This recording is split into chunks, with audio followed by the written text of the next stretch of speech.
so much. So welcome everyone again on this beautiful Sunday morning. Today we're starting a new series. It's called The Seven Paths to God, The Way of the Mystic. So if you're asking yourself, did we just do a series of 7? You would be right. Over the summer, we looked at Eric Butterworth's 7 main aspects of truth, which dealt with law. Now there's a significance to the number 7. The number 7 has special properties in most ancient traditions. The religious historian Rosemary Schimmel documents references to the number 7 in both the spiritual and the natural world. There are 7 seas and 7 heavens, 7 planets of the solar system, 7 days of the week. There are 7 notes to the musical scale. Creation was completed in 7 days.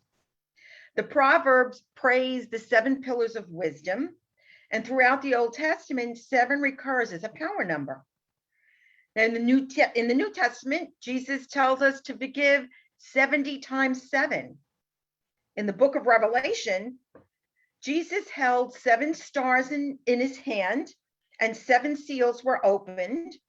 Letters are sent to 7 churches, 7 trumpets announce Judgment Day, and 7 angels pour out 7 bowls of tribulation. And there's more. There's 7 sacraments, 7 deadly sins, 7 gifts of the Spirit. There are 7 branches to the tree of life. And both Judaism and Sufism, which is the mystical aspect of Islam, state that the mind of God unfolds into the human intellect in a 7-step process. The Buddha sought enlightenment for 7 years and circled the Bodhi tree 7 times before sitting beneath it. In Hinduism, there are 7 chakras or energy centers, and the Native American medicine wheel has 7 sacred directions. So 7 is a significant number. This series is about uncovering the mystic within each of us. Now, a mystic is one who seeks to obtain unity with the absolute or God. Mystic believes in the ability to understand spiritual truths that are beyond the human intellect. Now, a mystic sees beyond the illusion of separation into the intricate web of life in which all things are an expression of the single whole. We can call this wholeness God, Tao, Great Spirit, the Infinite, Mother, Father, but we can unify it simply by calling it love. Within the core of every organized religion is the idea of mysticism, and every religion cites the shift of perception from separation to oneness. In Christianity, it's called a conversion experience, and that's the shift from functioning from our humanity to seeing with the eyes of God, the eyes of the heart, as St. Paul put it. In A Course in Miracles, it's called the atonement, which means at one-ment. Now, the primary prayer of Judaism is, "Hear, O Israel, the Lord our God, the Lord is one." Now, the word Israel here isn't about the land, it's about a state of consciousness, a consciousness of oneness. And we see that consciousness of oneness reflected in other spiritual paths. In the Katha Upanishad, it says, "He is one, the Lord and innermost self of all. To him who sees the self revealed in his own heart belongs eternal bliss." The Tao Te Ching says, "If you want to know me, look inside your heart." In the Buddhist text, The Precepts of Gurus, it's stated, "One must know that no existing thing has an independent existence. One must know that all things are interdependent."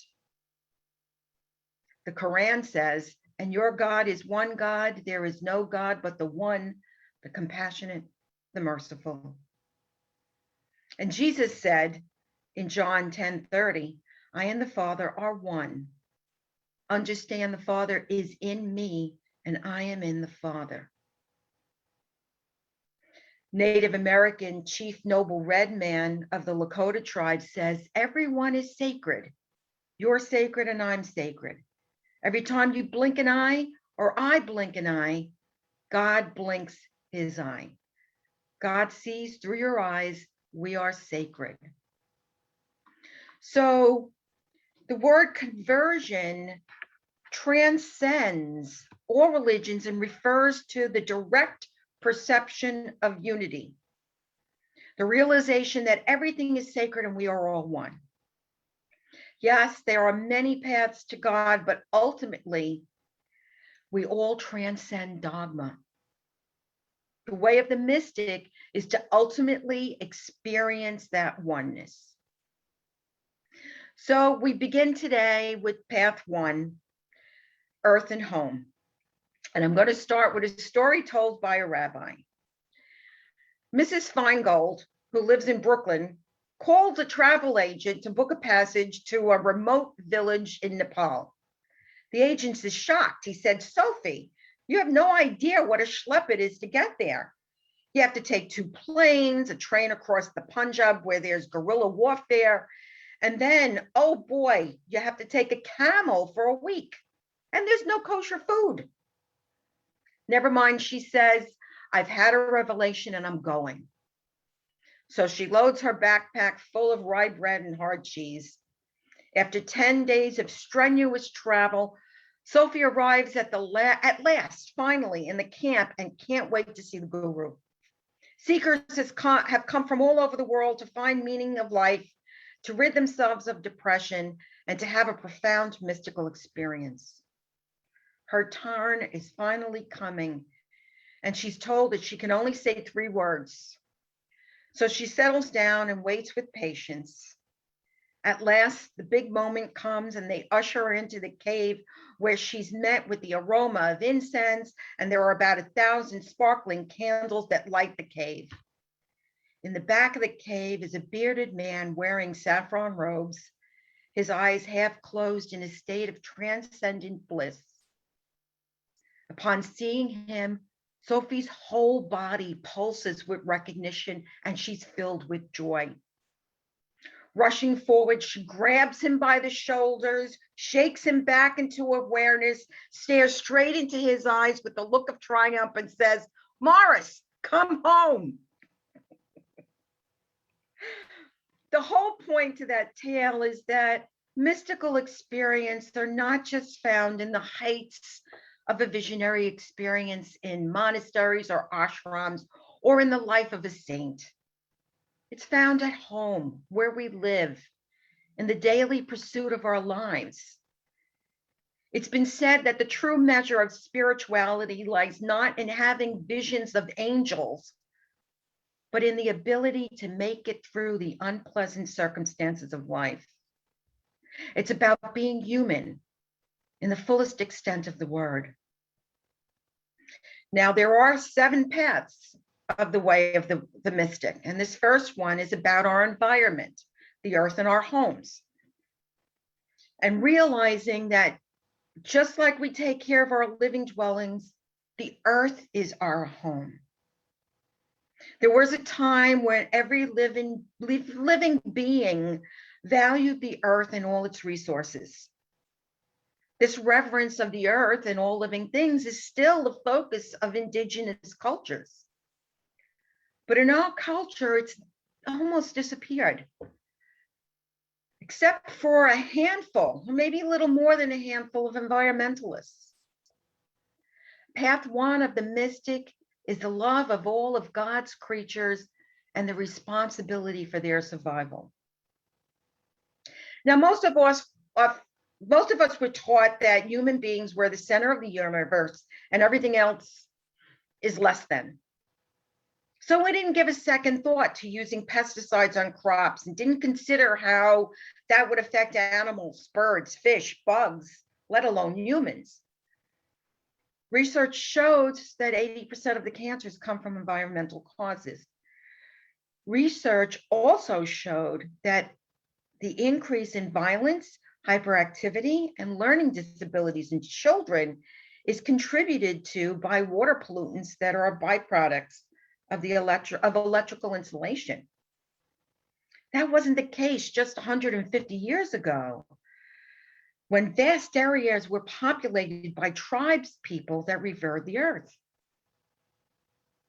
They believed that the earth was not a ball of fire and rock and soil to be exploited. They believed that the womb of the living, breathing, and conscious mother who births us and sustains us all was the planet. Whatever we do to the earth, ultimately we do to ourselves. Now, the Lakota elder, Matthew King, said, God gave his instruction to every creature according to his plan for the world. He gave his instruction to all things of nature. Our instructions are very simple: to respect the earth and each other, to respect life itself. That's our first commandment, the first part of our gospel. Now, the first Native American to attend medical school was Charles Alexander Eastman. And in 1911, he wrote a book called The Soul of the Indian. In it, he wrote, to the Indian, everything has a soul: the rocks, the seven directions, the wind and the water, the earth and the fire, the plants and animals, the sun and the moon and the stars. He talks about the need for solitude to commune with God in the temple of nature, and the communion with the unseen, God, was carried out by rising to meet the morning sun, by practicing gratitude in all things, and by seeing all life as sacred. The most important duty to the Native American was prayer, the daily recognition and thanksgiving for all life. Now, we in Unity know about Thanksgiving, practicing gratitude, and finding the sacred in all things, knowing the oneness of all things, is the way of the mystic, but it's also the way of us. Everyone in Unity knows about the sacredness of all things. The thing is to put that into practice, to really focus on that and live that and be that every day. You know, we spoke about the significance of the number 7 earlier, and just as there are 7 paths to God, there are 7 practices for this first path, the path 1, mystic. And the first, which we just mentioned, is to practice gratitude. Now, I didn't know this before, but in Judaism, there are over 100 prayers just for gratitude. And I know everyone here knows the importance of gratitude, but we're looking at kicking it up a notch. You know, start your day every day by giving thanks for the sun. And in the evening, giving thanks for the stars. Give thanks for the food on the table, for the roof over your head, for the sky, for the clouds, for the birds, for the animals, for the ground we walk on. Brother David Steindl-Rast, whose video I'll be showing later for the meditation, suggests that we be grateful each night for one thing that we've never thought about being grateful for before. He said that doing it for a couple of months is easy, but then after that, it gets to be challenging. So gratitude keeps us mindful and supports us in having holy moments every day as mystics. The second is saying grace. Now, this is not about uttering a preset prayer that we learned when we were kids. This is about being present with our meal, being thankful for what's in front of us and offering grace. The Buddhist monk Thich Nhat Hanh says that saying grace is about interconnectedness and respect. He says, if you're having a plate of pasta and a salad, think about the fields of wheat and vegetables that grew on the earth and the influence of the sun and the moon and the water and the grain and the winds that nourish the plants. Be grateful for the farmers and the laborers that planted and harvested it, the truckers that brought it to market. Bless the pasta makers, those who will share the food with you, and those who have no food. So grace isn't just about the food, it's about everything that supports its creation. Be grateful for the ability to taste it. I'm sure you totally get where I'm coming from with this. The third step is to protect the earth. You know, the recommendation is that whenever possible, buy natural and organic food. Bring your own reusable bags when shopping, and better yet, buy in bulk and bring your own containers. Use natural, biodegradable soaps and detergents. Turn off your electronics and unplug them when you're not using them. If you can, start a compost pile and recycle everything. Now, I know you already know this, but the challenge is to actually do it. It's interesting. I forgot that New York outlawed plastic bags. When I was up at my son's place a couple of weekends ago, I went to the local supermarket just to buy one or two things. They didn't have any bags. And I was like, right, no plastic. That really, even though I keep my bags in the car, I always forget to bring them into ShopRite with me when I'm shopping. But now I put them in the front seat so that I don't forget them. So it's little things like that that can support us in protecting the earth. The fourth is to pay attention to the seasons and cycles. Now our bodies have a rhythm that's attuned to the natural world. And when we honor those cycles, we know we are in alignment with nature. So wake up when the sun comes up and go to sleep when it gets dark. Personally, I know my body adjusts to the seasons, and I fall asleep. I fall into those rhythms and fall asleep when it starts to get dark and wake up as soon as the light comes out, the light breaks. So allow yourself to be in alignment with nature and honor the rhythms within your own body. The fifth is to unclutter and beautify your home and workplace. So the everyday mystic is attuned to harmony and beauty within them, within their living space, as well as nature. So clutter can cause disorganization. It can drain your energy. So being a mystic, it's important to have it clear, to know that less is more, to use less because less is adequate. They also recommend making sure that you have adequate light in your living space and workspace and natural light. So not just the light bulbs, but to actually open the shades so that the light comes in. And if you're working in an area without light, make sure you get out into the light every day and just be with that. Now the sixth one is nurture your plants or your pets.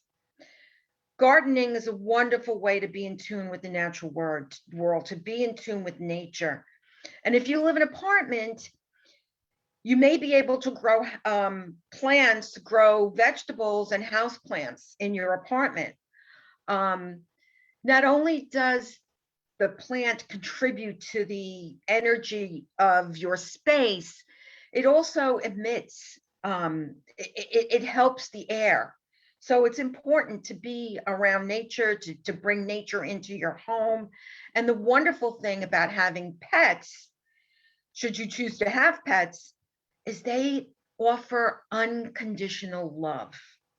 And who doesn't want unconditional love? You know, I no longer have a dog, but I actually visit with my neighbors' dogs. And when I visit my neighbors, I just have the pets on my lap, and I just love it. The seventh is to spend time in the solitude of nature. Now, before I started doing services on Sunday mornings, I used to say that nature was my church. I used to go into the woods as often as I could. And right in town where I lived, there was a waterfall. And it was wonderful because I would climb down into an area and sit on a rock where no one could see me.